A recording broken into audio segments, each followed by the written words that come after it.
Hi hello welcome back to mom and baby care tips. ఇవాళ video వచ్చేసి ఏంటంటే ఈ వింటర్ సీజన్లో పిల్లలకి లిప్స్ చాలా బ్లాక్ అవుతూ ఉంటాయి అన్నమాట.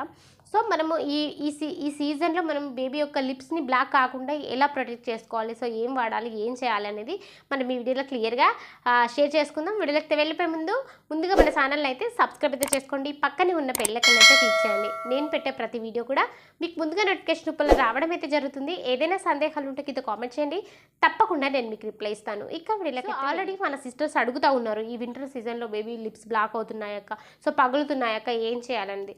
ఆల్రెడీ మనము ఈ వింటర్ సీజన్లో బేబీ యొక్క ప్రొటెక్షన్ వాజ్లిన్స్ వాడచ్చా, ఎట్లాంటివి వాడచ్చు, ఏంటి అన్ని వీడియోస్ షేర్ చేసాం. అవన్నీ కూడా డిస్క్రిప్షన్లో లింక్ ఇస్తాను, చూడండి. ఖచ్చితంగా ఈ వింటర్ సీజన్లో మాయిశ్చరైజర్స్ వాడాలి.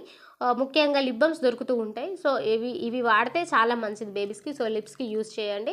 అలాగే నేచురల్ మాయిశ్చరైజర్స్ ఇంకా చాలా చాలా మంచిది. నేను ఆల్రెడీ వాజ్లైన్స్ కూడా ఎట్లాంటివి వాడాలనేది వీడియోస్ షేర్ చేశాను, చూడండి.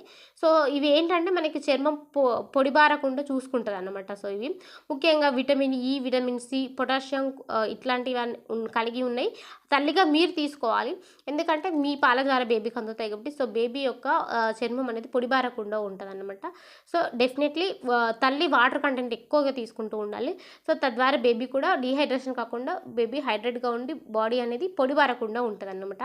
అలాగే ఆయిల్స్ కూడా అడుగుతున్నారు మన సిస్టర్స్, ఆయిల్స్ వాడచ్చాక ఎట్లాంటి ఆయిల్స్ వాడాలనేది. సో కొబ్బరి నూనె, బాదం ఇట్లాంటి ఆయిల్స్ కూడా వాడచ్చు. అలాగే గోరువెచ్చని వాటర్తో ఫేస్ని క్లీన్ చేయండి. అలాగే స్నానం కూడా గోరువెచ్చని వాటర్తో చేయండి. సో ఇవి ముఖ్యంగా గీ కూడా, సో న్యాచురల్ గీ కూడా మనం వాడచ్చు. ఈయన కూడా లిప్స్కి రాయొచ్చు, ఏం పర్వాలేదు. అలాగే గీ మనం న్యాచురల్గా యూజ్ చేస్తే ఇంట్లో ప్రిపేర్ చేసుకున్న గీ కూడా వాడచ్చు అనమాట.